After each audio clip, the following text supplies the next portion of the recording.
I'm Shay Pausa. Today, chili. The only thing certain about the origins of chili is that it didn't come from Mexico. There are many legends and stories about where chili originated, and it's generally thought that the earliest versions of chili were made by poor people as a way to stretch their food budget. Now, who doesn't want to do that now? Today, people are so passionate about their chili that there is actually an international chili society, and of course, chili cook-off competitions everywhere. So in our kitchen today, we have a world-renowned expert and author of Chili Madness, Jane Butel. Thank you so much for being here. It's my pleasure to be here. Good, I'm really good, glad I good. could come. Now this book is amazing. Thank you have you. so many different recipes to choose from.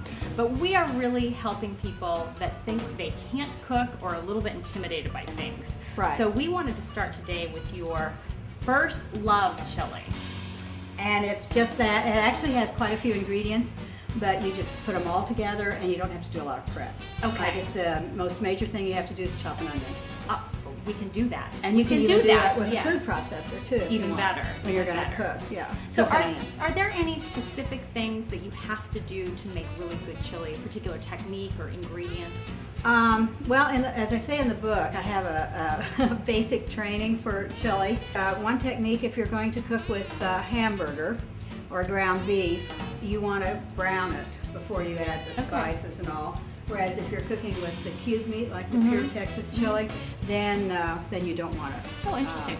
brown it because that's it'll the make difference. bullets too. Oh, you don't want bullets. No, that doesn't sound tasty. Really hard pieces of meat. Okay, so this is a relatively easy, simple. Now this one has kidney beans in it. Yes. Is there something about some chilies have kidney beans, some don't? I mean, what's the thing about ingredients? Well, my grandfather, who was an executive with Santa Fe Railroad, told me the history of how beans got into chili, and I always believed it. Okay, Have you tell heard me. it? No, I've never heard this. Tell Well, me. chili got really popular during the cattle drives because Okay. red chili is the world's best antioxidant.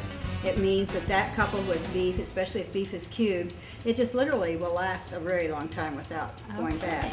Very So they'd good. have chili, chili, chili all the way to Dodge. They'd have chili for breakfast, lunch, and dinner. Well, you can never anticipate how much people are going to eat Sure. or how long it's going to take to drive cattle.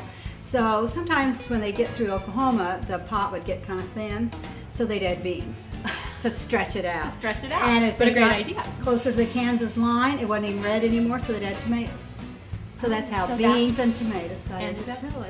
Fascinating. I love it. A little I bit love of it. history. I love the history of this. So show us what we're going to do to make this chili. Okay, well, I believe it calls for an onion. Okay. And an onion fundamentally is about a cup.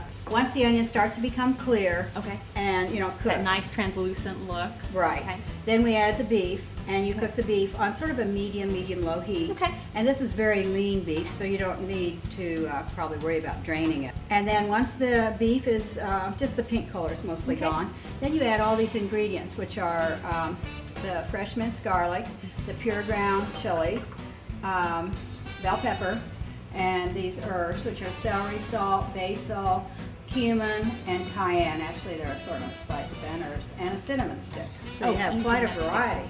You have to add the tomatoes and water, and that's it. That's it. Sounds simple. And if you want to make it a little more exciting, you can use wine or beer, or you can change Tequila? it a bit. Or No, tequila is when you sort of house break it at the end. Oh, love it. Okay, maybe we'll have to do that. Yeah, All right. So all this has to do is simmer for 2.5 hours. I can't wait to taste this. So this is for the first timer. Let's check it out. Okay. It's your recipe, so you know it. Do you want to cook? It's Clear, fabulous. simple, fresh, real fresh flavored. It's the base that as you became a chili, a champion, as you will, because everybody gets their own recipes. Right. This is the place to start and work from there. Well, I think not this is more of a family recipe. I think if you really want to enter the cook-offs, they don't Yeah. allow the beans and tomatoes. I didn't know that. You didn't? No. How interesting. Yes. Well, they got, I think it was Hunt's to be a co-sponsor of the ICS. But then there's the CASI, the Chili Appreciation Society, and they're very strict. No beans, no tomatoes, no foreign objects. My goodness. All right. Well, you'll just have to cook this one in your kitchen, and it is fabulous.